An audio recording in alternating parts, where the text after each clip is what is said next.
Perlindungan Warga Negara Indonesia WNI Kementerian Luar Negeri Yuda Nugraha memastikan tidak ada WNI yang menjadi korban di kerusuhan Perancis. Kedutaan Besar Indonesia untuk Perancis sudah menyiapkan upaya perlindungan jika kerusuhan semakin memburuk. Dari sekitar 6.500 warga Indonesia yang berada di Paris, Yuda memastikan tidak ada satupun WNI yang menjadi korban dalam kerusuhan yang terjadi di Perancis. Kemenlu juga mengimbau kepada seluruh WNI yang sedang berada di Perancis untuk selalu waspada dan melapor ke KBRI Perancis jika mengalami ancaman.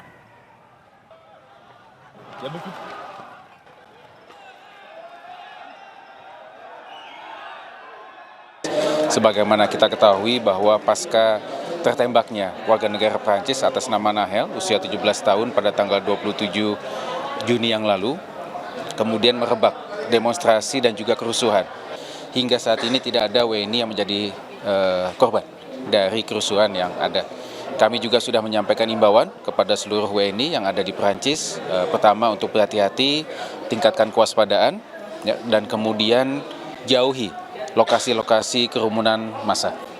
Dan kemudian ikuti informasi dan juga arahan yang disampaikan oleh otoritas setempat.